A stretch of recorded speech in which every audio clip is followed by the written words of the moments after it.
Bonjour à tous et bienvenue sur Blockbuster.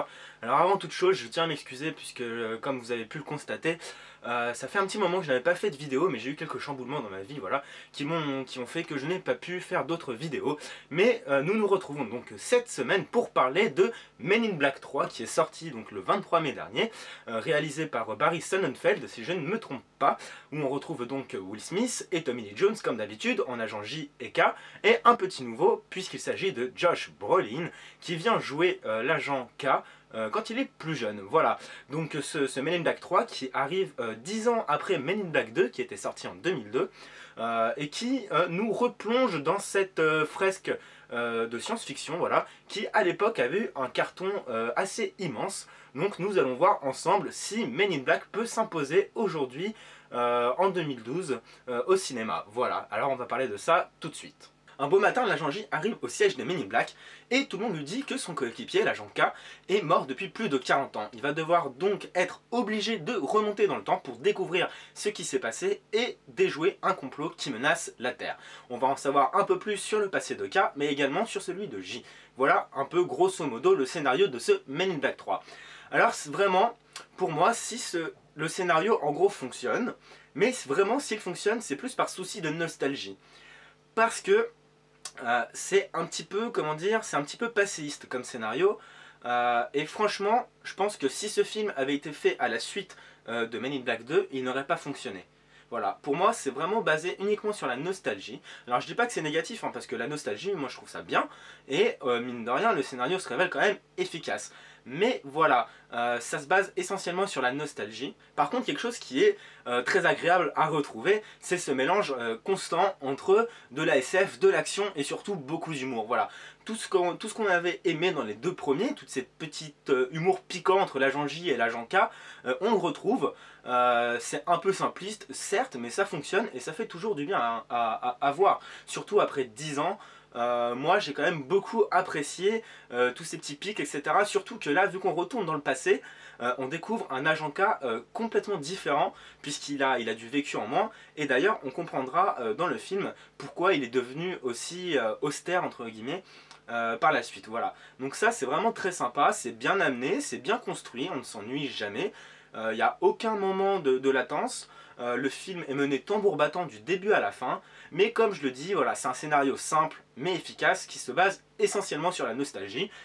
Je pense pas qu'on puisse en vouloir à ça, puisque au final, moi je me suis pas ennuyé quand je suis sorti. J'ai trouvé que c'était un film plutôt pas mal, même si voilà, il y a quand même quelques problèmes, surtout dans la forme du film, on y reviendra tout à l'heure, mais sur le scénario je pense avoir fait à peu près le tour.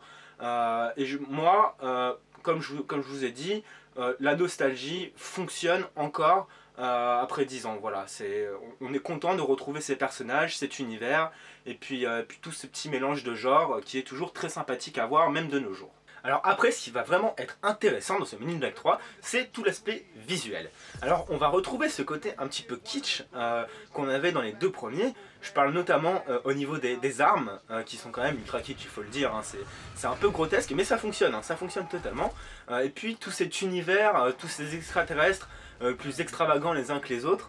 Voilà, tout ça on va le retrouver et c'est ce qui va donner au final tout le caractère du film. Voilà, c'est malgré cet aspect un peu parfois un peu dépassé, cet aspect un petit peu extravagant, un petit peu excentrique même, j'ai envie de dire.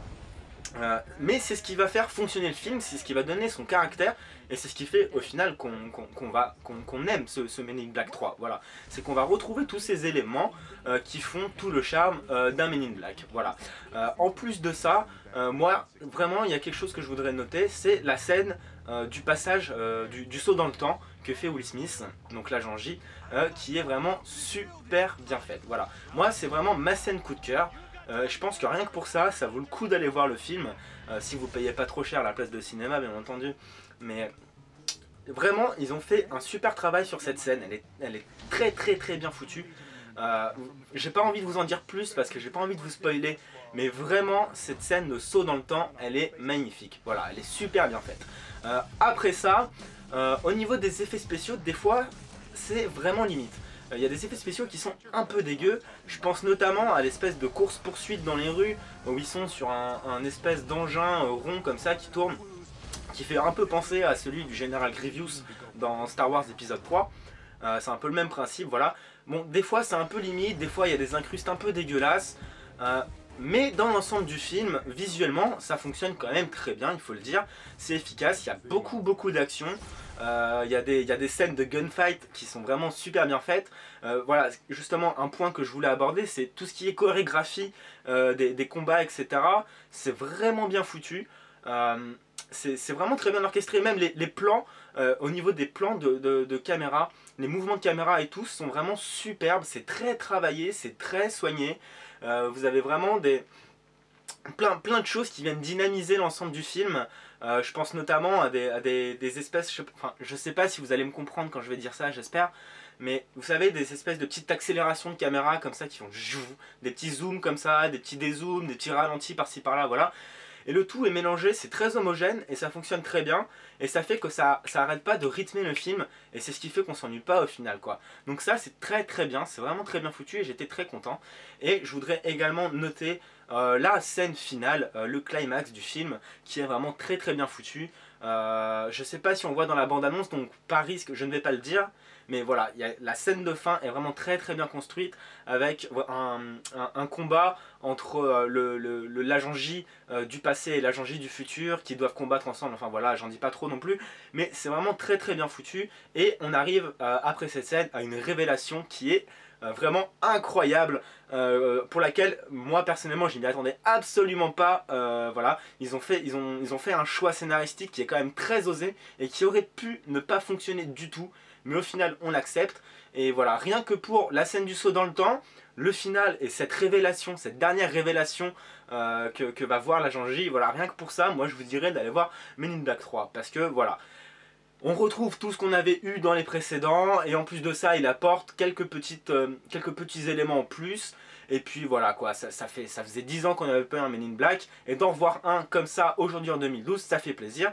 Et en plus, il est disponible en 3D, j'ai été le voir en 3D, et je peux vous assurer que la 3D est très efficace. Voilà, donc n'ayez pas peur. Moi je vous dis franchement, vous pouvez y aller sans trop de risques. Si vous avez aimé les deux premiers, je pense qu'il n'y a aucune raison pour que vous n'aimiez pas ce Men in Black 3. Donc pour conclure sur ce Men in Black 3, je dirais tout simplement que ok, c'est peut-être pas le blockbuster qu'on attendait. Ok, la nostalgie fait que on va avoir tendance à être un peu plus clément sur certains détails, mais au final ça reste un bon divertissement, on ne s'ennuie pas. Et les effets spéciaux, l'action et tout ça sont menés tambour battant, comme je l'ai dit tout à l'heure. Donc pas trop de soucis à se faire. Si vous hésitez un peu à aller le voir, moi je vous dis allez-y, ça coûte rien. Enfin si, ça coûte une place de cinéma certes, mais je pense que ça vaut le coup. Voilà, en tout cas moi j'ai apprécié. Merci à tous d'avoir suivi cette vidéo. La semaine prochaine on va se retrouver pour un très gros film, Prometheus de Ridley Scott, préquel d'Alien en 3D. J'attends avec impatience, je pense comme vous, de voir ce que ça va donner. Et on parlera de tout ça en détail la semaine prochaine. Merci à tous et bonne semaine.